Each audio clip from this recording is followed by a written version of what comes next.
다 같이 기도하겠습니다.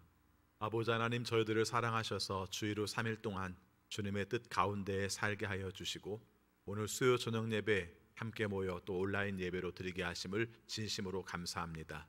있는 곳에서 하나님을 기억하고 하나님을 찬양할 때 하나님의 은혜를 경험하고 하나님의 능력을 경험하는 우리 모두가 되게 하여 주옵소서.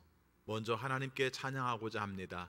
마음 깊은 곳에서 우러나 찬양할 때 하나님께서 받으시는 찬양 드리게 하여 주옵소서. 성령으로 충만하게 하셔서 찬양하는 가운데 하나님의 놀라운 은혜도 경험하게 하여 주옵소서. 예수 그리스도 이름으로 기도하옵나이다. 아멘. 찬송가 521장 부르시겠습니다.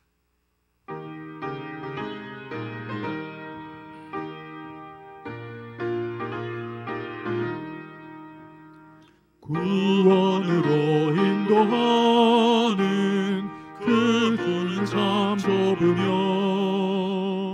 생명으로 인도하는 그 길은 참 험하니 우리 몸에 지워있는 그 더러운 죄짐을 하나 없이 벗어놓고 힘써서 들어갑시다.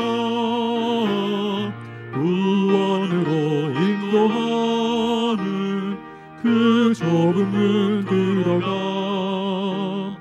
영생으로 인도하는 그 생명길 갑시다.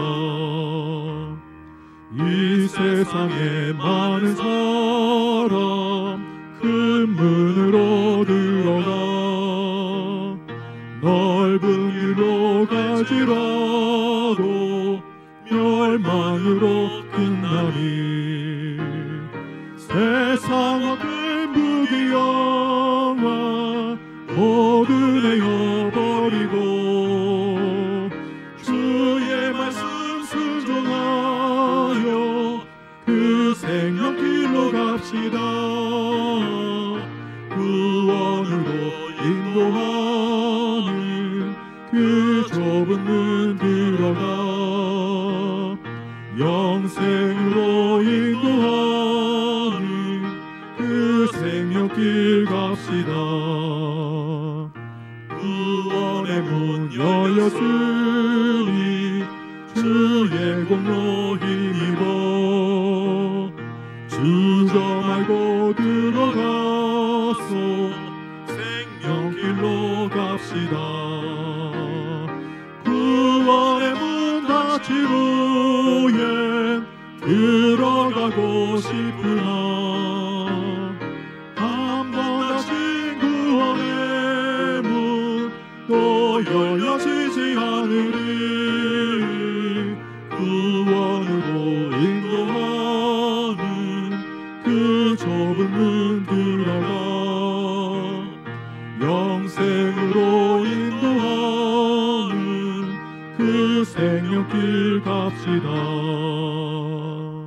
아멘. 539장 부르시겠습니다. 539장입니다.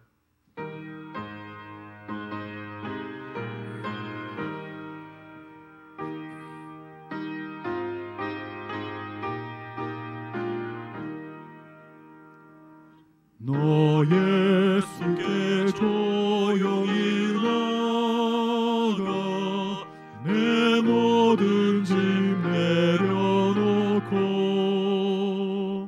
주 십자가 사랑을 믿어 죄사함을 너 받으라.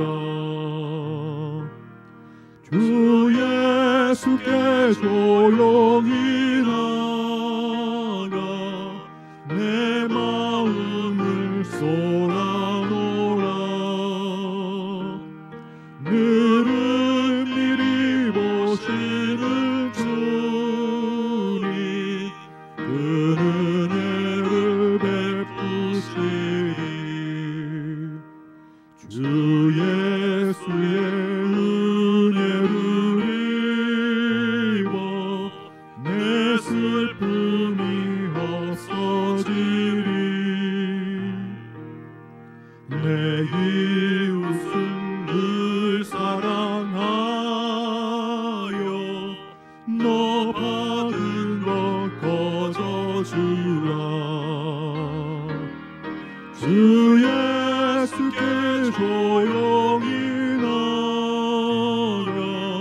내 마음을 쏟아놓으라. 느릿느릿 보시는 주님 그는 예를 베푸시니 주 예수를 친구로 삼아 늘 내 옆에 모시어라. 그 영원한 생명샘물에 내 마른 목 죽이어라. 주 예수께 조용히 나가 내 마음을 쏟아놓으라. 느릿느릿 보시는 주님 그는 은혜를 베푸시리. 너 주님과 사귀어 살며 새 생명이 넘치리라. 주 예수를 찾으리 앞에 참 밝은 빛 비추어라. 주 예수께 조용히 나가 내 마음을 쏟아놓으라. 느릿느릿 보시는 주님 그는 은혜를 베푸시리. 아멘. 다 같이 기도하실 때 전대근 집사님 기도 인도하시겠습니다.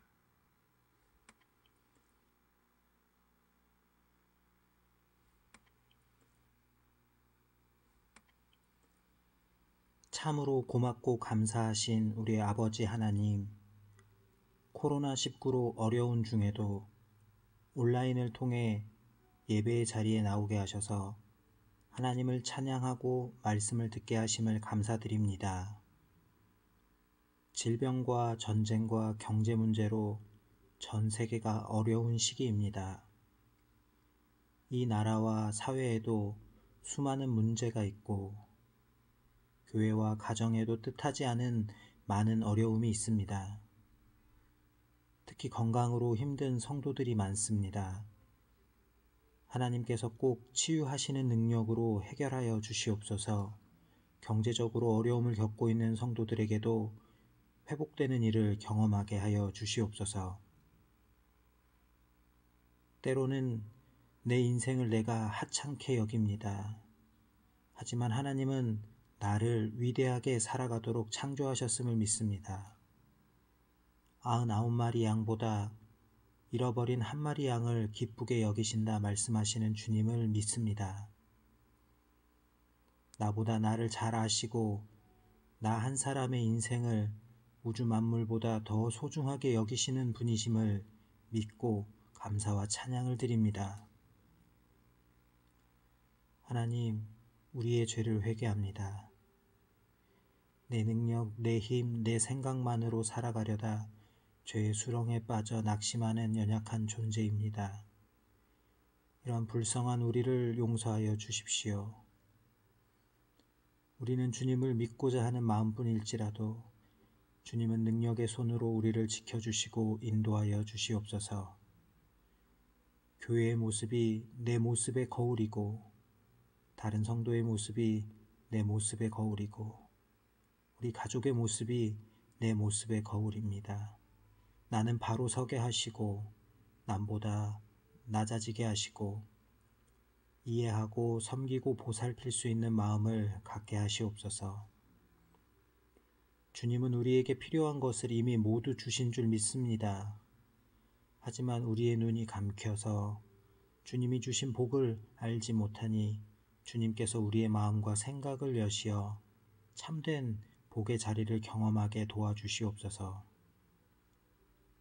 복음을 내 생각 안에 제한하지 않게 하시고 주님께서 나타내고자 하시는 계획대로 우리 교회와 가정 안에 주님의 일이 이루어지도록 허락하여 주시옵소서.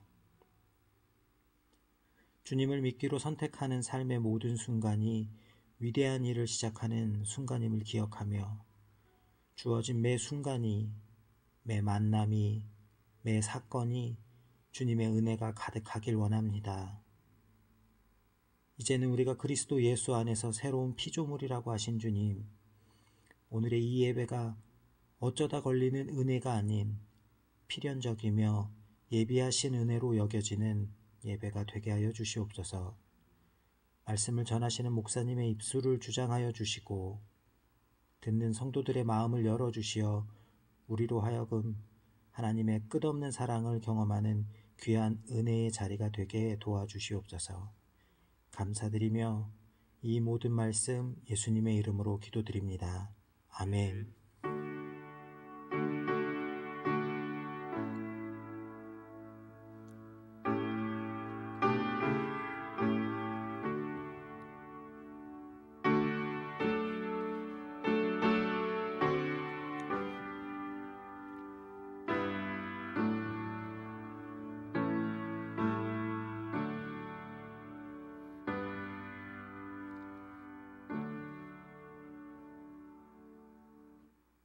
하나님 말씀 신약성경 데살로니가 전서 1장 4절부터 10절까지 봉독하겠습니다. 데살로니가 전서 1장 4절입니다. 하나님의 사랑을 받은 형제 자매 여러분, 우리는 하나님께서 여러분을 택하여 주셨음을 알고 있습니다.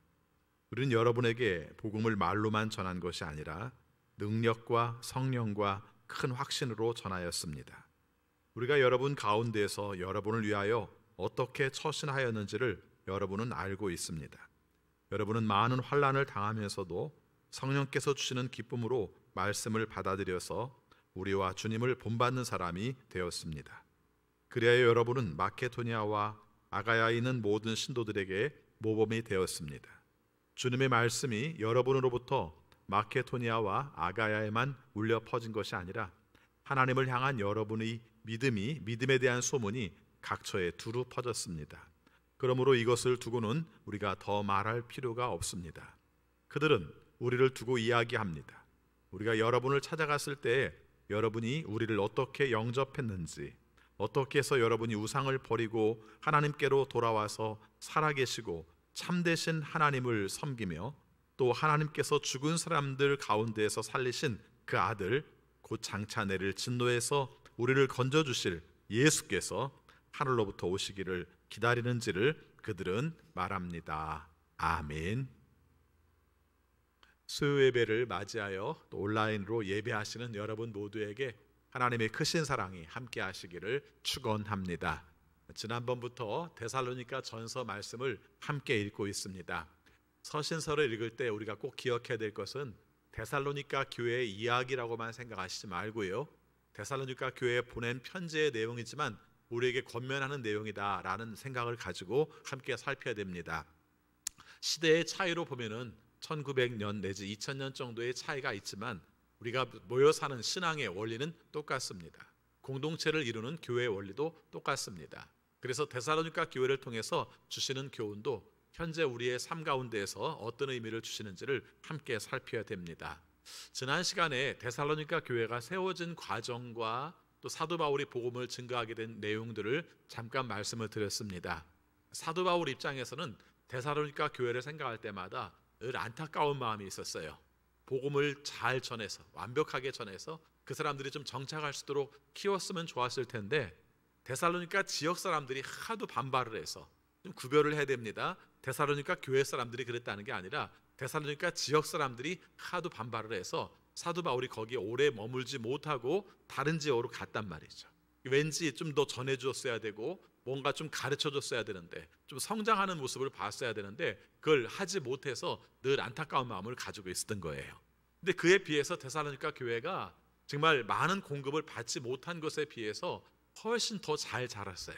그래서 지난 시간에 말씀드릴 때 1장 3절 말씀을 통해서 이런 말을 했어요. 그렇죠? 여러분의 믿음의 행위와 사랑의 수고와 그리고 소망을 굳게 지키는 인내를 언제나 기억하고 있습니다. 이렇게 말을 해요. 사도 바울은 믿음, 소망, 사랑 이 세 가지면 다 끝나요.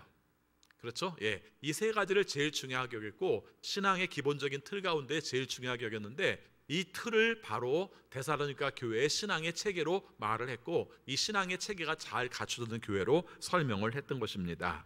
자, 이제 오늘 1장 4절부터 10절까지 말씀에서는 신앙의 체계에 대해서 이제 구체적으로 말합니다. 지난주에는 믿음, 소망, 사랑 이것으로 체계를 말을 했다면 이제부터는 복음을 전해 듣는 데부터 시작을 해서 복음을 받아들이는 것, 복음을 본받는 것, 복음을 전하는 것, 그 사람들에게 복음이 알려지는 것, 이 과정들에 관한 이야기들을 함께 말씀을 통해서 함께 살피려고 합니다. 먼저 4절 말씀 보겠습니다. 4절 제가 읽습니다. 하나님의 사랑을 받은 형제 자매 여러분, 우리는 하나님께서 여러분을 택하여 주셨음을 알고 있습니다. 이렇게 말하고 있죠. 우리가 이 말을 들으면은 예정론을 자꾸 얘기하려고 해요. 하나님께서는 받을 만한 사람들에게 먼저 선택하셨습니다. 예정론으로 말하려고 해요. 근데 오늘 말씀의 문장을 보면은 4절을 얘기해 놓고 그 다음에 5절부터 8절까지 이야기한 내용을 보면은 그런 뜻보다는 오히려 이런 뜻이 맞다고 생각할 수 있습니다. 지금부터 써 내려가려고 하는 내용을 고려한다면 하나님이 여러분을 선택한 게 분명히 맞아요. 이런 뜻입니다. 그러니까 여러분이 하나님께 선택하셨기 때문에 여러분들만 복음을 전합니다가 아니라 여러분들이 믿음으로 말미암아 그 단계별로 진행된 걸 보면은 하나님의 계획이 분명히 있었어요. 여러분을 통해서 이루시고자 하는 계획이 분명히 있었습니다. 이런 뜻을 말을 하고 있는 겁니다. 그래서 4절에 관한 말씀은 그렇게 해석을 하도록 하겠습니다. 그리고 나서 5절부터 8절까지 내용을 보면은 우리가 하나님께서 선택하셔서 믿음으로 가게 하는 과정들을 우리가 보게 돼요. 자, 그 전에 우리 잠깐 도표를 한번 볼게요. 이 도표를 보면은 5개의 단계가 나와 있습니다. 자, 한번 보겠습니다. 첫 번째가 말씀 듣기. 이것은 5절 말씀과 관련이 됩니다. 자, 5절 말씀을 같이 읽겠습니다. 우리는 여러분에게 복음을 말로만 전한 것이 아니라 능력과 성령과 큰 확신으로 전하였습니다. 이렇게 말을 하죠. 자, 다시 도표봅니다. 1단계의 도표의 내용을 보면은 우리가 복음을 전하는 통로는 뭐였습니까? 말씀을 전함으로. 그러니까 우리 입장에서 말하면 말씀을 들음으로 말미암아 그것을 우리가 받게 됐다는 것이죠. 자, 거기에서 우리가 한 가지 살펴볼 수 있습니다. 또 한 가지는 복음을 전했다 이렇게 표현하는 게 아니라 복음의 예전 개역 개정은 복음이 이르렀다, 말씀이 이르렀다 이런 표현을 써요. 그렇죠? 우리식으로 말하면 우리 복음이 전해졌다 이렇게 표현을 합니다. 그러면 쉽게 말하면은 사도 바울이 복음을 전한 거지만 주체적인 내용이 사도 바울이 아니란 얘기예요. 그럼 주체적인 내용이 누굽니까? 거기에 주어로 쓰지 않고 있습니다만은 암시되는 내용 가운데서는 누굽니까? 하나님이, 그렇죠? 하나님이 사도 바울을 통해서 복음을 전하게 했다 하는 뜻이 담겨져 있습니다. 그건 제 얘기가 아니라 헬라어 문법에 수동태로 써 있기 때문에 그렇게 말을 하는 겁니다. 그래서 하나님의 말씀을 그들에게 전했고 그들이 듣게 되었다 이렇게 말을 해요. 자, 그 다음 두 번째 단계가 뭡니까? 말씀을 받아들이는 단계가 필요합니다. 자, 6절 말씀에서는 2단계, 3단계가 같이 나오는데 우리 6절 말씀을 같이 읽겠습니다. 여러분은 많은 환난을 당하면서도 성령께서 주시는 기쁨으로 어떻게 했어요? 말씀을 받아들여서 그 다음 어떻게 했습니까? 우리와 주님을 본받는 사람이 되었습니다. 이렇게 말해요.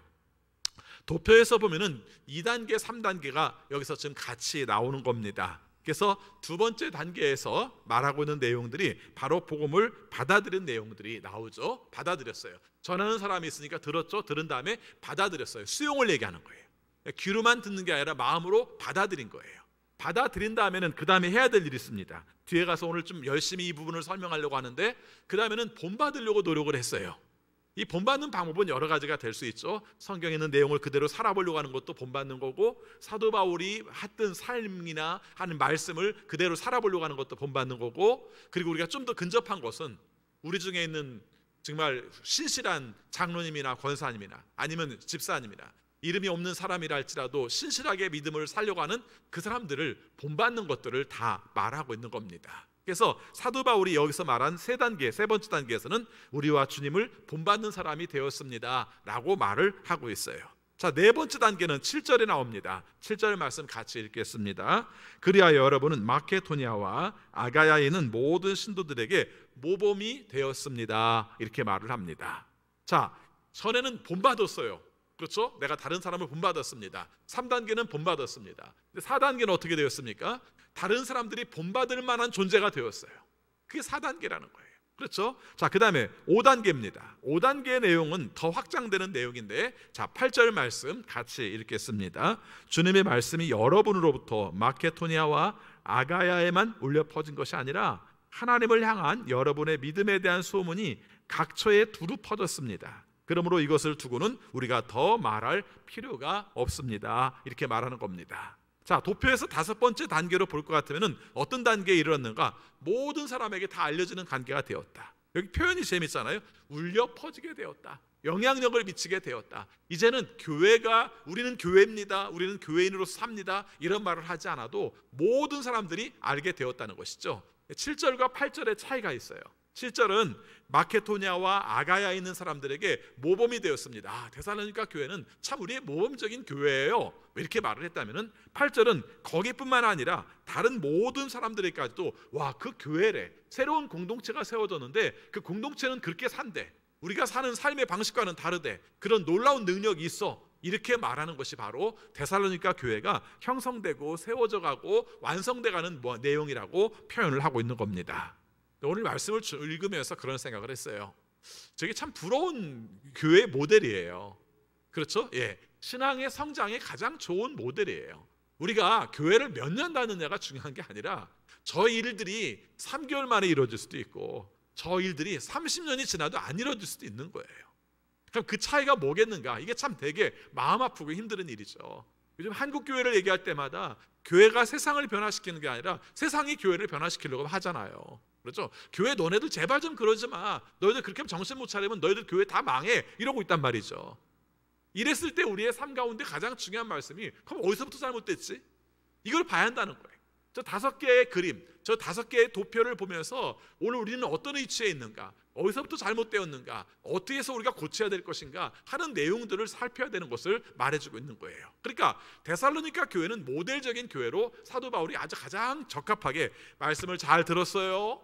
그 다음에 말씀을 잘 받아들였어요. 그 다음에 본받으려고 사도 바울의 역할과 또 사도 복음을 전한 사람들의 내용들, 또 신앙의 모범을 보인 사람들과 하나님의 말씀을 잘 본받으려고 노력했어요. 그러다가 보니까 우리가 마케도니아 교회와 아가야 지역 사람들에게 좋은 모범이 되는 사람들이 되었어요. 뿐만 아니라 이제는 모든 사람들이 그 사람들이 복음을 잘 받아들인 걸 알기 때문에 그 사람들의 좋은 영향력을 알게 되었어요. 부럽잖아요. 그렇지 않습니까? 부럽잖아요. 오늘 우리의 삶 가운데에서 이런 교회가 되기를 소원하는 거죠. 그래서 오늘 이 말씀을 살피면서 우리 자신들을 함께 살펴보려고 합니다. 자, 그러면은 우리가 이 도표의 내용에서 우리가 어디 지점에 이르렀는가 하는 내용들을 좀 살펴보려고 합니다. 마음 같아서는 5가지 우리 다 하고 있어요. 우리 태당 선교교회는 5가지를 다 이룬 교회예요, 이렇게 말하고 싶을지 모르겠어요. 근데 저는 좀 냉정하게 진단을 해서 우리 태장교회만이 아니라 한국교회의 상황 속에서 왜 좋은 영향력을 미치지 못하게 되었는가라는 생각을 할 때 이 5단계에서 우리가 2단계까지만 머무른 건 아닌가, 이런 생각을 해요. 그렇죠? 말씀을 여러분이 들었어요. 그리고 말씀을 여러분의 마음속에 받아들였어요. 거기까지는 했어요. 근데 가만히 생각하니까 3단계도 못 넘어가는 것 같아요. 3단계도. 그러니까 예를 들어서 그럼 우리는 어떻게 살아야지? 내가 살 수 있는 방법은 뭐가 있지? 이 말씀을 그대로 살아가려면 누구처럼 살면 될까? 하나님께서 말씀하신 내용들을 그래도 근접하게 살고 있는 사람이 누구지? 혹시 이런 생각을 해보셨나요? 사람을 보고 믿는 게 아니라 하나님을 보고 믿는다는 말 우리 잘 쓰잖아요. 근데 이 말이 사실은 굉장히 우리 자신을 굉장히 잘못 만들고 있는 요소도 해요. 그 말이 틀리지는 않죠. 사람을 보고 믿는 게 아니라 하나님을 보고 믿는 것이다 라고 말을 하지만 엄격히 말하면 어떻게 됩니까? 그 모범적인 사람들을 보면서 하나님을 발견해 갈 수 있는 부분들을 싹 잘라버린 거죠. 그렇죠? 사람은 다 실망시키는 존재고 사람은 다 상처 주는 존재고 인간들은 다 그래. 그러면 여러분 어떻습니까? 예수 그리스도를 믿은 사람 중에 모범이 될 만한 사람들이 없다는 얘기 아닙니까? 예, 이게 아픈 얘기예요. 진짜 없어서 없을 수도 있고, 아니면 내가 교만해서 다른 사람을 본받으려고 하지도 않고, 그리고 일상적인 삶에서 어떻게 살아가야겠다는 생각도 안 갖고 있는 거죠. 더 심각하게 노골적으로 얘기를 해본다면은 우리에게 있어서 예수 그리스도를 믿는 것은 예수 그리스도를 믿음으로 말미암아 나는 천국 가 끝, 이렇게 되기 때문에 본받을 필요도 없고 다른 사람의 영향력을 미칠 필요도 없고 모범을 보일 필요도 없는 삶이 되지 않았는가, 이런 생각들을 오늘 말씀을 통해서 함께 생각을 했습니다.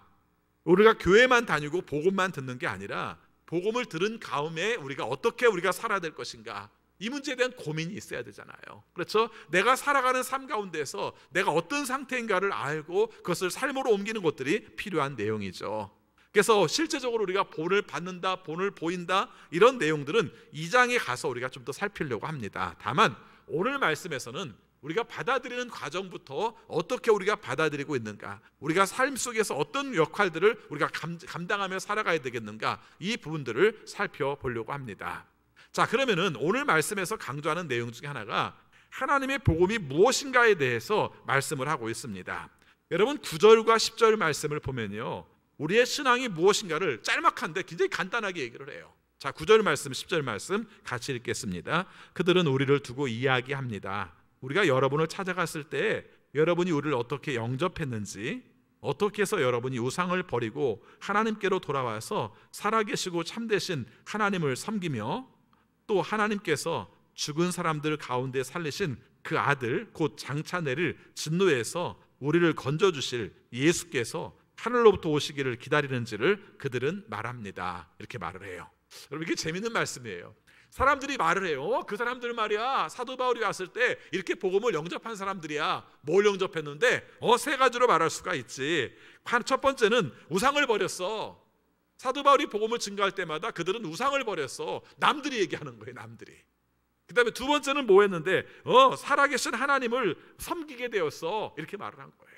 그 다음에 세 번째는 뭐라고 말합니까? 하나님께서 보내신 그 예수 그리스도를, 심판하실 그 예수 그리스도를 그 사람들은 기다리는 사람들이야. 이렇게 말하는 거예요. 우리도 다 하잖아요. 그렇죠? 자, 여러분도 우상을 버리고 하나님만을 섬기며 예수 그리스도가 오시기를 기다리는 삶을 살고 있죠? 맞지 않습니까? 근데 여기에서 우리가 깊이 생각할 필요가 있다는 거예요.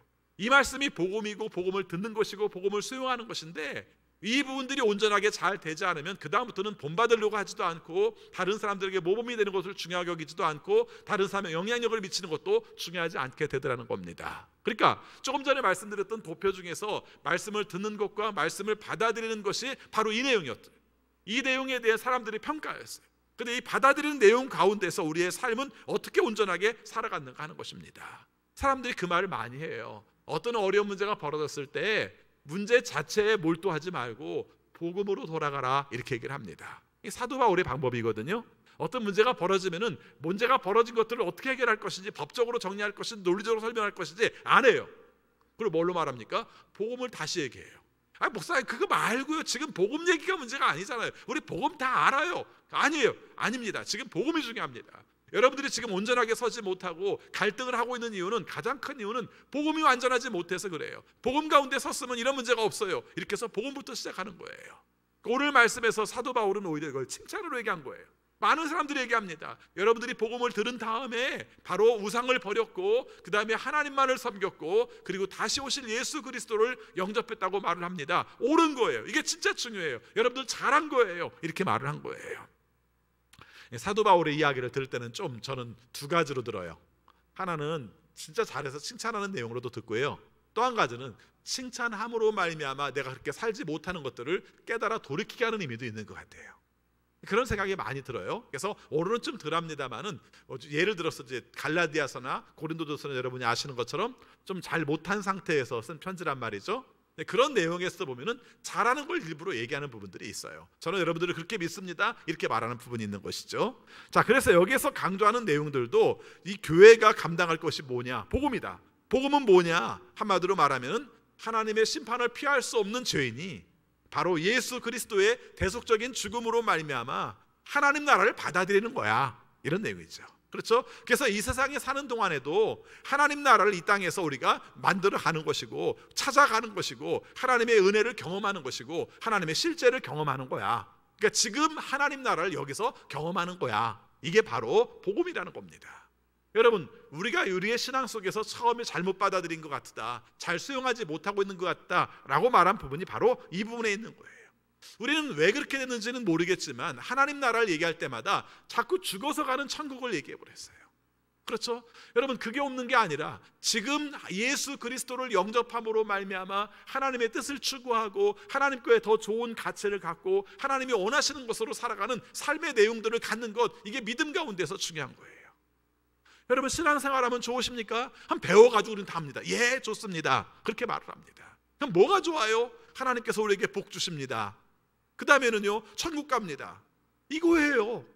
근데 오늘 여기서 말씀한 내용을 볼 것 같으면 그게 아니라 예수 그리스도를 영접함으로 말미암아 지금 하나님 나라를 추구하게 되었어요. 하나님 나라를 살피는 사람들이 되었어요. 그래서 하나님 나라를 현재 경험하는 사람들이 되었어요. 삶의 가치 속에서 정말 중요한 것은 내가 물질적인 것도 아니고 내세가는 것도 아니고 지금 하나님이 원하시는 뜻을 따라 사는 것이 정말 중요하구나. 이게 바로 하나님 나라라는 것을 경험했고, 그 교회가 바로 데살로니가 교회라는 거예요.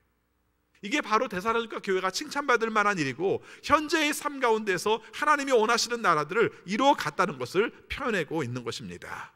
여러분, 이 말씀을 우리의 마음속에 깊이 새겨봅시다. 자꾸 강조해도, 저부터도 마찬가지로 자꾸 죽으면 천국 가는 것밖에 안 떠올라요. 그렇죠? 근데 사실은 주님께서 하나님 나라가 가까웠다라고 말씀하신 이유는, 하나님 나라가 시작되었다고 말씀하신 것은 이 땅에서 우리의 심령이 예수 그리스도가 우리 안에 삶으로 말미암아 그리스도께서 원하시는 것을 추구함으로 말미암아 이 세상에서 이미 이 세상의 가치보다 하나님 것이 더 소중하다는 것을 알게 되었다는 것이고, 하나님 것을 위해서라면은 이 땅에 있는 것들을 우리가 버릴 수 있는 삶의 가치를 깨닫게 되었다는 것을 말하고 있는 것입니다. 우리 이야기하면 싫어하잖아요. 그렇지 않습니까? 하나님이 원하시는 것을 추구하려면 이 땅에 있는 어떤 욕망과 쾌락과 내 삶 속에서의 기득권을 포기하십니다라는 말하면 싫어하잖아요. 그리고 양자택일을 싫어해요. 하나님을 잘 믿음으로 말미암아 물질적으로 넉넉해지고 하나님 나라 가고, 이것은 우리가 생각할지 모르지만은 하나님 나라를 추구하기 위해서 버릴 수도 있어야 한다는 것에 대해서는 굉장히 꺼려져요. 코로나19를 겪으면서 우리가 겪는 신앙의 문제에 대해서 섣불리 사람들에게 왜 교회 안 나오느냐, 교회 안 나오는 것 자체가 믿음이 없는 거 아니냐, 이렇게는 말할 수 없어요. 감염의 위험성 때문에 그것은 문제가 있습니다. 그런데요, 그래도 늘 조심스러운 게 한 가지가 있어요. 우리의 삶 속에서 우리의 진면목을 보고 있지 않습니까? 저부터도 마찬가지예요. 우리 자신을 스스로 보고 있는 거예요. 내가 어떤 존재인가, 하나님께서 원하시는 것을 추구하기 위해서 내가 헌신하고 내가 희생하는가, 그거보다는 다른 사람을 비난하고 다른 사람에 대해서 정죄하고 그로 말미암아 내가 괜찮은 존재로 서고 싶어하는 요소들이 스물스물 나오지 않습니까? 저는 이것이 우리의 삶 속에서 중요한 문제라고 생각을 합니다. 그래서 오늘 여기서 강조합니다. 복음을 받아들인다는 것에 가장 중요한 건 무엇인가 라고 말할 때, 오늘 조금 전에 말씀드렸던 9절과 10절 말씀에서 강조한 첫 번째가 뭡니까? 진실한 회심이 있어야 한다는 것입니다. 진실한 회심, 이게 뭘까요? 내가 돌이켜 사는 겁니다. 회개라는 말을 쓰지 않고 회심이라는 말을 쓴 이유는 돌이키는 겁니다. 이전까지 살았던 삶에서 돌이키는 겁니다. 회개도 비슷해요. 근데 내 삶의 가치 속에서 하나님이 원하시는 그 시점, 그 중요한 것이 무엇인가를 찾게 되었다는 겁니다. 무엇으로부터 돌이킵니까? 오늘 말씀을 보니까 우상을 버리고 이렇게 말하고 있습니다. 우상을 버리고 하나님께로 돌아온다. 이게 회심의 첫 번째 조건이란 말이죠. 여러분이 돌아선다라는 말을 할 때 어떤 것들인지를 살펴야 됩니다. 사도행전 26장 18절 말씀에서 이것은 그들의 눈을 열어주어서 그들이 어둠에서 빛으로 돌아서고 사탄의 세력에서 하나님께로 돌아오게 하며, 또 그들이 죄사함을 받아서 나에 대한 믿음으로 거룩하게 된 사람들 가운데 들게 하려는 것이다, 이렇게 말을 하는 겁니다. 간단히 말하면 여러분, 예전에 내가 좋아했던 세력에서 벗어나서 하나님이 원하시는 것으로 나가야 되는데, 나가기 위해서 필요한 게 뭡니까? 돌아서는 게 필요하다는 것이죠. 여러분, 우상에 관한 이야기는 끊임없이 많이 했기 때문에 우리가 이 부분들에 대해서 우리가 가볍게 여길지 모르겠습니다만은, 아니요, 이 부분은 굉장히 중요한 부분입니다. 우리의 삶 가운데서도 우리가 우상을 섬기고 있는 부분들이 있다라고 전제를 하는 거예요. 어둠의 삶에 살았는데 빛으로 나가기 위해서는 어둠을 등지고 나가야 됩니다라고 말씀을 하는 거예요. 하나님께 나가기 위해서는 사탄의 세력 가운데 살았었는데 사탄의 세력에서 나와야 한다는 것입니다. 돌아서야 한다고 말을 하는 거예요. 그렇죠? 여러분, 우리의 삶 속에서 중요한 것은 우상이 뭔가에 대한 정의부터 다시 낼 필요가 있다는 것입니다. 여러분, 이 땅의 모든 것들이 우리에게 다 영향을 줘요. 그렇죠? 영향을 안 주는 게 어디 있습니까? 영향을 다 주죠. 예전에는 이것이 우리에게 어떤 존재인지 알지도 못했던 내용들이 지금에 와서는 우리의 삶 가운데 굉장히 중요한 영향들을 주는 것이죠. 제가 컴퓨터를 처음 썼을 때가 한 1990년쯤 되는 것 같아요. 굉장히 오래됐죠. 오래됐는데 그때 쓸 때마다 컴퓨터를 얘기하는데 내가 생각하는 컴퓨터는 워드밖에 생각이 안 나거든요. 그때만 해도. 근데 자꾸 정부에서라고 말할 때마다 정보통신이라는 말을 하더라고요. 1990년도에. 그때는 이해가 안 갔습니다. 그 다음에 PC통신이라는 걸 하는 것도 뭐 지금 생각하면은 별거 아니잖아요. 그래서 전화선 연결해서 컴퓨터 연결해가지고 상대방과 이렇게 글로 연결하는 그 정도밖에 안 됐으니까. 지금 생각해보면 세월이 이제 많이 흘렀지 않습니까? 그때부터 생각하면 30년 세월이 흘렀는데 지금은 컴퓨터의 기능 중에서 인터넷이 제일 중요하잖아요. 그렇죠? 이렇게 돼버렸어요. 근데 제가 이 말씀을 드린 이유는 그 당시에는 컴퓨터가 우리의 삶 가운데, 인터넷이, 그 다음에 스마트폰이 우리의 삶 가운데서 우상이 될 거라는 생각을 하지 못했어요. 여러분, 전화가 우리에게 우상이 될 거라는 생각을 전혀 하지 못했어요. 그렇죠? 근데 지금에 와서는 전화가 우리의 우상이 될 수 있더라는 거예요. 오늘 우리의 삶 가운데서 너무 중요한 것은 사실인데, 근데 그 중요한 것 가운데서 우리가 벗어나지 못하고 거기에 매임으로 말미암아 새로운 존재를 보지 못하는 것이죠. 어떤 분 글을 읽다가 이런 얘기를 했어요. 사람들이 함께 앉아 있는데 스마트폰을 보는 얘기를 하는 거죠. 함께 앉아 있는데 앉아 있는 사람은 얘기를 안 하고 딴 사람하고 카톡을 하고 있대. 그렇죠? 그렇지 않습니까? 함께 앉아 있는데 그 사람과 얘기하는 것이 아니라 세상의 오만 뉴스와 그 다음에 정보들을 섭렵하고 있더라는 거죠.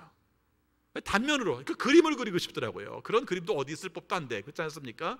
내 삶 가운데서 가까이 있는 사람과는 얘기하지 않고 멀리 있는 사람과 카톡을 하든지 정보를 공유하면서 거기에 온갖 관심을 가지고 있는 세상, 우상 아닙니까? 예, 우상이죠. 우리의 삶 가운데서. 스마트폰은 우상이니까 버려야 된다, 이게 아니라 우리의 삶 속에서 뭔가 내게 중요하고 의미를 가지고 그것에 의해서 움직이고 그것이 우리를 지배하고 이렇게 살아가는 것들이 바로 우상이라고 말할 수 있는 것이죠. 여러분, 오늘 우리의 삶 속에서 바르게 살 수 있도록, 의미 있게 살 수 있도록 그것을 우리가 만들어줘야 되는데 그 반대로 의미 있게 살지 못하도록 만들어가게 한다면 그게 우상이죠. 내 삶 가운데서 끊임없는 이 세상의 메시지는 뭡니까? 너 자신을 추구하도록 해, 네가 제일 중요해, 이렇게 말하는 가운데서 이 말이 맞는 것 같으면서 그 다음에 놓쳐버리는 것은 하나님께로 돌아가는 발걸음들을 다 막아놓고 있다는 것입니다. 여러분, 하나님께로 막아놓는다고 해서 하나님의 영향력이 없는 건 아닙니다. 그러나 사람들이 하나님을 추구하는 것들은 점점 멀어질 가능성들이 많다는 것을 보여주고 있는 것이죠. 여기서 중요한 문제가 있습니다. 우상으로부터 멀어지는 가장 중요한 게 뭔가? 결단해야 한다는 것입니다. 그렇죠? 하나님께서 속해 있다고 생각한다면 세상에 속해 있는 것을 거부할 수 있어야 한다는 것입니다. 하나님이 나의 주인입니다라고 말했다면 하나님이 원하시는 모습으로 돌아서는 자리들이 필요할 것입니다. 우리 한번 쉽게 얘기해 볼까요? 우리 유튜브 예배 참 많이 드렸잖아요. 유튜브 예배란 말도 참 이상합니다만은 어떤 현실이 그래요. 근데 유튜브의 알고리즘이라는 게 있어요. 그래서 유튜브의 알고리즘이라는 게 여러분들이 보기 시작한 내용들을 자꾸 보여줘요. 그래서 태장성결교회를 보기 시작하면 태장성결교회가 자꾸 나타나요. 그런데 또 한 가지 알고리즘 중에 하나가 뭐냐면 비슷한 것들을 찾게 해요. 그래서 하다 보면 다른 교회 것도 나타나요. 그래서 여러분들이 예배를 드리다가 우리 교회 이렇게 예배 드리다가 다른 교회는 어떻게 하나 보자 이렇게 넘어갔다가 다시 돌아오기도 하고 뭐 그럴 수도 있죠. 근데 사실 우리가 지금 뭐 하고 있는 겁니까? 예배하고 있는 거잖아요. 그렇죠? 우리 교회 예배만 예배라고 말하는 게 아니에요. 예배를 드린다고 말하면서도 다른 알고리즘, 내가 생각하지 못하는 어떤 구조에 의해서 나도 모르게 거기에 가는 거죠. 그러다가 어떤 연관 검색어가 연결되게 되면 또 다른 알고리즘에 의해서 어떤 영화도 나오게 되고 어떤 음악도 나오게 되고, 그래서 우리가 함께 예배 드리다 말고 그것도 한번 들어갔다가 나오기도 하고, 그나마 공동체로 가족이 드리면 덜한데 혼자 컴퓨터 앞에 앉아 있으면 그런 경험들은 혹시 없으셨습니까? 돌아서야 합니다. 그렇죠? 돌아서야 돼요. 온라인으로 드리는 한계점입니다만은 거기서도 돌아서야 합니다. 저는 가능하면은 나왔으면 좋겠어요. 우리 이러다가 또 예배 이제 언제 또 다시 멈추게 될지도 몰라요. 이번 주일부터 드립니다만은 그런 걸 생각해서라도 나왔으면 좋겠어요. 그래서 우리 진면목을 바라보고 우리가 어떤 존재인가를 좀 생각하고 하나님이 원하시는 모습으로 살고 있는지를 한번 돌아보는 마음들을 가졌으면 좋겠어요. 여러분, 오늘 말씀에서 우리가 중요한 부분이 있습니다. 하나님께로 돌아갈 수 있는 가장 좋은 방법은 우상으로부터 멀어져야 되고 우상으로부터 결단을 할 때만 가능하다는 말씀, 이게 데살로니가의 교회의 현실적인 모습이라고 말씀하고 있습니다. 그 다음에 또 한 가지 강조합니다. 하나님을 섬기는 사람이 되었다는 것이죠. 9절 말씀 후반부에 보니까 우상을 버리고 하나님께로 돌아와서 버려야 돌아옵니다. 근데 어떻게 됩니까? 살아계시고 참되신 하나님을 섬기며 이렇게 말하고 있습니다. 섬기며, 하나님을 섬기며. 이 하나님을 섬긴다는 말은 하나님의 노예가 된다는 말입니다. 요즘 세상은 이런 말 별로 안 좋아해요. 그렇죠? 그래서 하나님의 동역자 이런 말은 좋아하는데 하나님의 노예 이런 말은 안 좋아해요. 그런데 여러분, 하나님의 동역자는 하나님의 노예가 될 때만 가능해요. 이 부분은 우리가 분명히 해야 됩니다. 듣기 좋다고 동역자, 우리를 수준을 높여주네 이렇게 생각하지 마세요. 하나님께 섬김으로, 하나님께서 하나님이 원하시는 노예됨으로 우리가 살아갈 수 있는 것이죠. 아까 말했던 것처럼 우리가 뭔가 이렇게 자꾸 인간은 종속되려는 경향이 있단 말이죠. 그렇죠? 뭔가 자기는 나는 자유해 라고 말하면서도 끊임없이 어디에 종속되려고 하는 그런 성향을 가지고 있어요. 근데 여기서 때로는 나 자신에게 몰입되기도 하고, 그래서 내 스스로 주인이 되기도 하고, 아니면 내가 무슨 쾌락이라든가 내가 어떤 집단이라든가 어떤 우상이라든가 이런 것들에 우리가 몰입되기도 하죠. 근데 그 가운데서 우리가 그것을 딱 끊어버리고 그것을 원하시지 않는 방향으로, 하나님이 원하시는 방향으로 나간다는 겁니다. 여러분, 하나님께로 나가기로 작정을 하면요, 하나님이 원하시는 곳을 향해서 점점 나가요. 사람이 성향이 그래요. 영적인 존재라고 말했을 때 그런 영적인 존재가 있어요. 더러운 영으로 가면 더러운 영으로 가는 영적인 존재, 하나님이 원하시는 거룩한 곳으로 가면은 거룩한 곳으로 가는 영적인 존재, 이렇게 되는 거예요. 여러분, 우리의 삶 속에서 하나님을 추구하고 하나님이 원하시는 것을 추구하고 하나님께서 원하시는 마음대로 가고자 하는 마음을 가질 때 바로 그 삶 가운데서 온전한 삶을 추구하면서 살 수가 있다는 것입니다. 오늘 이런 이야기를 들었어요. 마스크를 쓰고 다녀야 되는데 제 나이 또래 되는 사람들이 그걸 잘 못한대요. 그래서 요즘 쓰는 신조어 중에 안 좋게 쓰는 말 중에 하나가 5,6남이라는 말이 있습니다. 문제는 다 50대, 60대 남자들이 문제라는 뜻으로 쓰는 그런 속어입니다. 근데 사실 실제적으로 보면은 그런 문제들이 나오죠. 예를 들어 전철에서 이제 마스크를 안 썼습니다. 그래서 이제 거기서 이제 문제가 되고 행패가 돼서 그것이 동영상으로 떠드는 내용들을 저도 몇 번 본 적이 있어요. 안 썼으면 부끄럽게 생각을 해야 되는데 부끄럽게 생각하지 않고 막 사람한테 시비 걸고 따지고 나중에 막 팽패를 부리고 폭행을 하고 이런 장면들이 나와요. 그럼 사람들이 싫어하는 가운데서도 그 사람을 망신을 주려고 찍어서 페이스북에 올리고 이런 장면들이 나오는 거죠. 저도 그 내용을 보면서 처음에는 그렇게 생각했어요. 정말 저 사람들이 진짜 문제다. 마스크를 안 쓰고 왔으면 부끄러운 줄 알고 내려서 얼른 마스크를 사든지 그렇게 하지, 왜 사람들한테 자꾸 잔소리하고 폭행을 하고 저런 짓을 할까, 이렇게만 생각을 했습니다. 근데 한 분이 놀라웠게도 이런 글을 썼더라고요. 사실은 그 사람들이 문제이긴 하지만 왜 우리가 그 사람을 자꾸 몰아세우는가라는 얘기를 했어요. 왜 몰아세워요? 무서우니까. 그렇죠. 감염시킬지도 모르는 보균자처럼 느껴지는 그런 존재에 대해서 무서우니까 그 사람에 대해서 자꾸 몰아세우는 거예요. 여러분 생각해 보시기 바랍니다. 여러분이 만약에 마스크를 안 썼어요. 나도 모르게 여기까지 막 줄레줄레 전철 안까지 들어왔는데 보니까 나만 마스크 안 썼네? 보통은 이제 부끄럽고 미안한 마음으로 있어야 되는데 이 사람은 이제 거기에 대한 이제 반발하는 마음으로 이제 그렇게 나타났는데 이분은 거기서부터 생각을 한 거예요. 자기도 어느 날 편의점에 갔는데 보니까 자기가 마스크를 안 썼더래. 그렇죠? 굉장히 미안하고 부끄러운 마음이 생겼어요.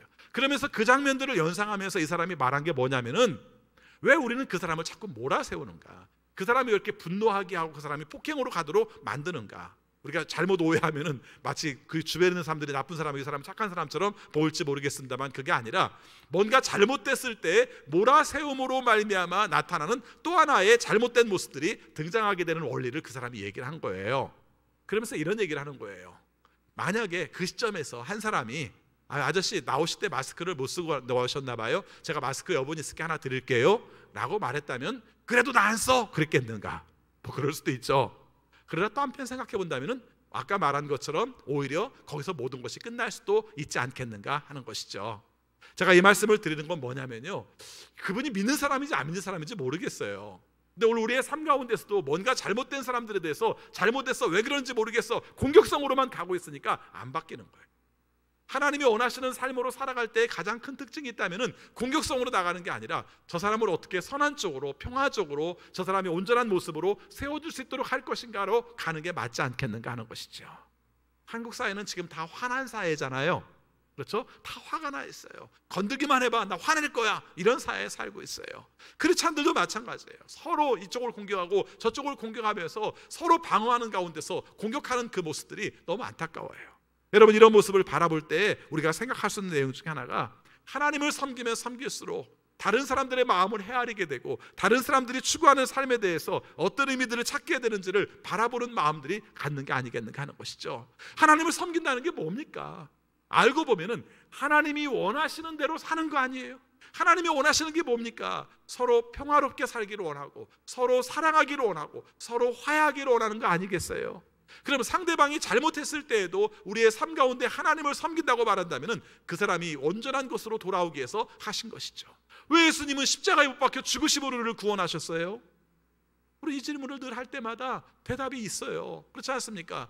인간들이 스스로 죄에서 벗어날 수 있는 방법이 없으니까 하나님께서 예수 그리스도께서 대가를 지불하게 하심으로 말미암아 우리의 죄들의 문제를 용서하심으로 말미암아 거기서 시작하게 하셨다. 그 얘기가 뭡니까? 한마디로 말하면 그 사람이 잘못했지만 그 사람이 거기서 스스로 나올 수 있는 방법이 없어요. 아까 마스크 현상하세요? 근데 그 사람이 스스로 나올 수 있는 방법이 없는데 그 사람에게 그걸 줌으로 말미암아 그 사람이 거기서 벗어날 수 있도록 도와준다면 하나님의 뜻을 이루는 방법이 아니겠는가 하는 것입니다. 또 한 가지 오늘 말씀에서 나온 내용 중에 하나가 하나님의 아들을 기다리며 이런 말이 나와요. 그렇죠? 하나님의 아들을 기다린다는 말이 뭔가 하는 거예요. 이 말을 우리의 삶 속에 생각한다면 그때 예수님께서 오셨기 때문에 다시 한번 오십니다. 우리는 그때 오시기를 기다립니다. 이렇게 생각을 해요. 맞습니다. 그렇죠? 마라나타, 주여 어서 오십시오, 이렇게 말합니다. 근데 언제 이 말을 해야 되는 겁니까? 사실 우리의 삶 가운데서 주님이 다시 오십시오 라고 말해야 될 시점은 언제예요? 우리가 순교의 코앞에 있을 때, 내가 죽음을 직면하고 있을 때 해야 될 말이에요. 엄격히 말하면. 그러니까 지금의 삶 가운데서 편하고 내가 누리는 것이 많고 가진 것이 많은 상태 속에서는 주여 어서 오십시오라는 말이 안 나와요. 그리고 우리가 순교가의 장면이 아니라 할지라도 언제 주 예수여 오시옵소서라고 말해야 됩니까? 불의한 세상에서, 잘못된 질서 속에서, 모든 사람들이 화나 있는 세상 속에서 뭔가 변화를 추구하며 살려고 하는데 이게 너무 힘들어요. 그때 우리가 주님께 외치는 말이 그 말이죠. 주님 오십시오. 이 땅에서 하나님 나라가 이루어지기를 소원합니다. 하나님의 뜻에 의해서 하나님께서 하신 질서가 우리를 통해서 이루시는 모든 일들이 하나님의 뜻 가운데서 이루어지기를 원합니다. 이게 바로 주 예수여 오시옵소서, 주님께서 다시 오십니다를 기다리는 신앙이라고 말할 수 있는 거예요.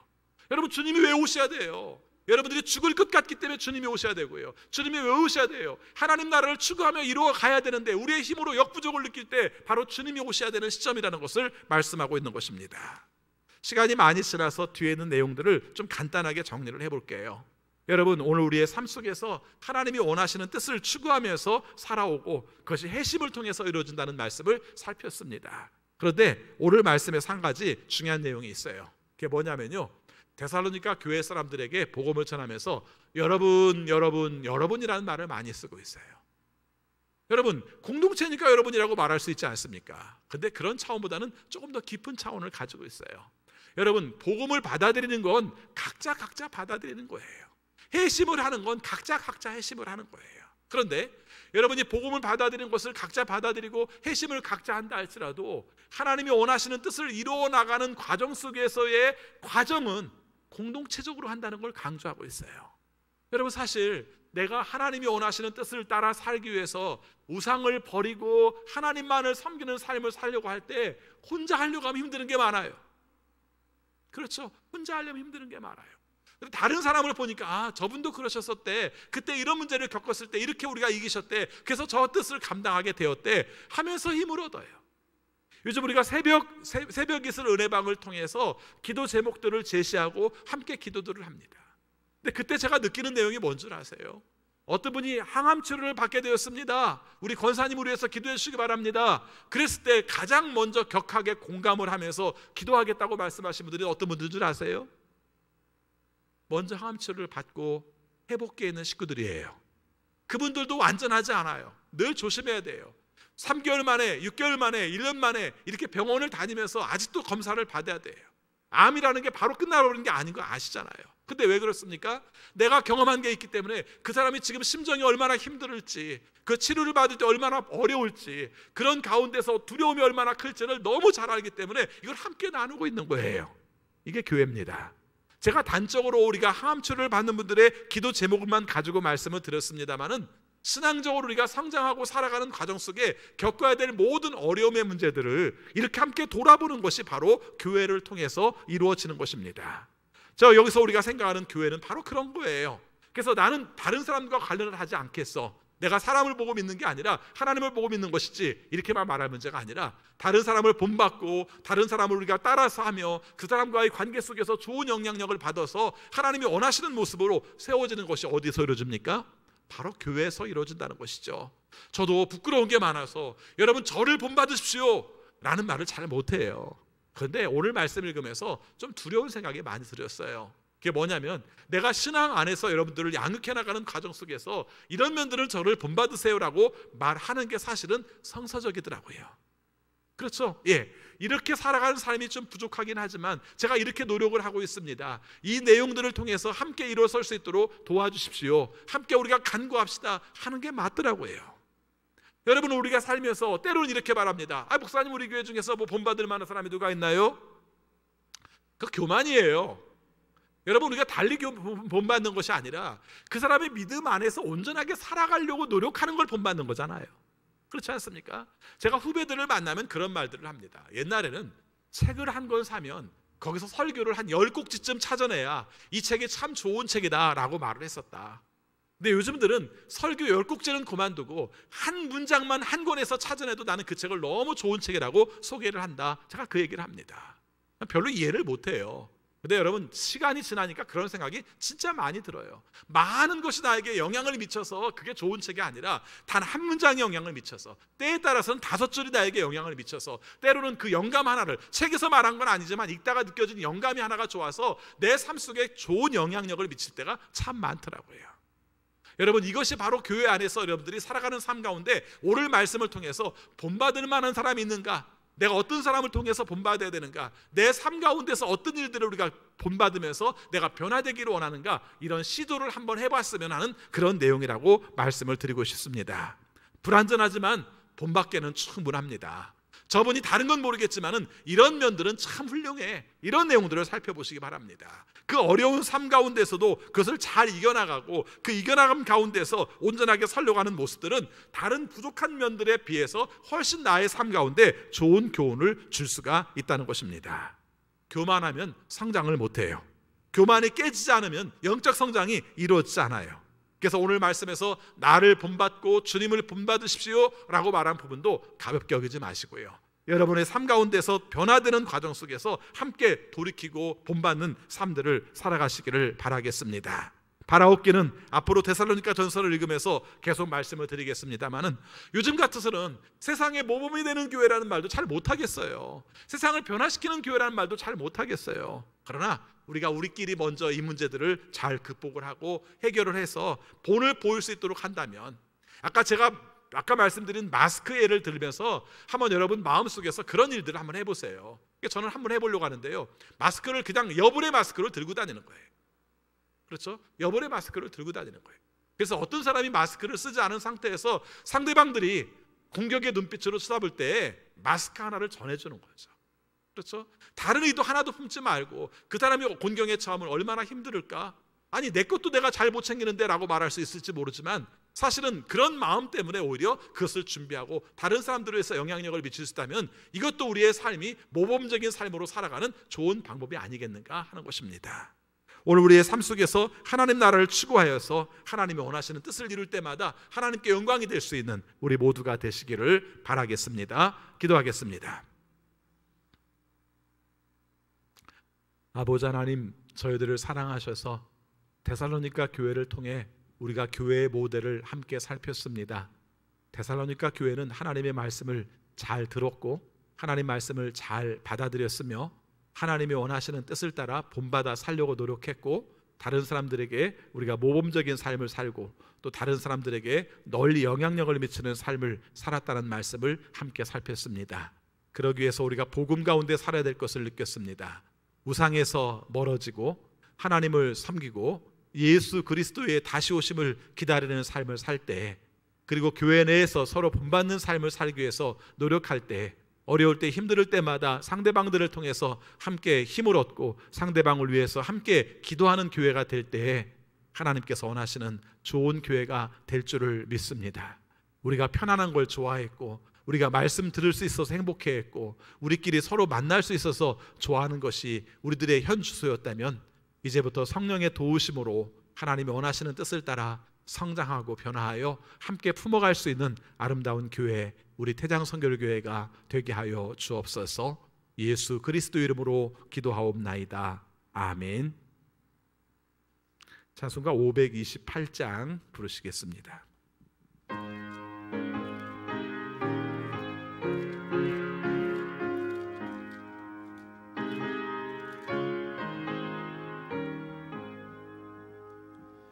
예수가 우리를 부르는 소리 음성 부드러워 문 앞에 나와서 사면을 보며 우리를 기다리네. 오라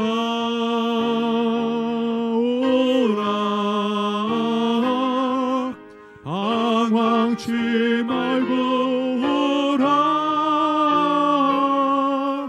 죄 있는 자들아 이리 오라. 주 예수 앞에 오라. 간절히 오라고 부르실 때에 우리는 지체하여 주님의 은혜를 외하니 받고 모두는 채하려나. 오라 오라 방황치 말고 오라.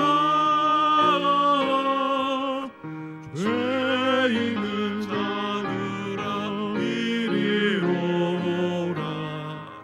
주 예수 앞에 오라. 세월이 살같이 빠르게 지나 쾌락이 끝이 나고 사망의 그늘이 너와 내 앞에 울리며 가리우네. 오라 오라 방황치 말고 오라. 죄 있는 자들아 이리 오라. 주 예수 앞에 오라. 우리를 위하여 예비해 두신 영원한 집이 있어. 죄 많은 세상을 떠나게 될 때 영접해 주시겠네. 오라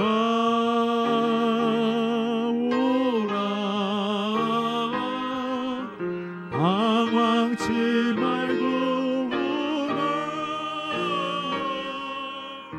죄 있는 자들아 이리 오라. 주 예수 앞에 오라. 아멘.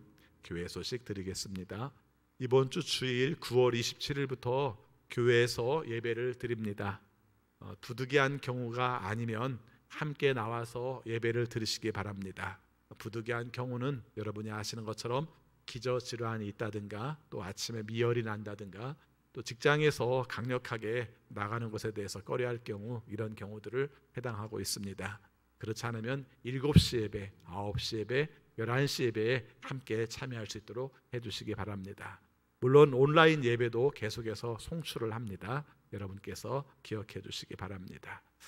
이번 주 토요일 날 대청소를 합니다. 그런데 이번에는 신청하시는 분만 우리가 함께 청소를 하는 것으로 방향을 가지고 있습니다. 청소하기 원하시면 토요일 날 오전 10시까지 나오시는데 미리 신청을 해 주셔야 됩니다. 그래서 내일까지, 목요일까지 이성진 목사님께 카톡으로 연락을 해 주시기를 바라겠습니다. 기도하겠습니다. 우리 주 예수 그리스도의 은혜와 거룩하신 하나님의 사랑하심과 성령님의 감화, 감동, 역사, 교통, 위로하심이 언제나 주의 뜻을 따라 살되 하나님께서 우리를 구원하신 것을 감사히 여겨 옛 것을 버리고 주님만을 섬기며 하나님 나라를 이루어가고자 하는 우리 모든 성도들에게 지금부터 영원까지 함께하옵시기를 축원하옵나이다. 아멘.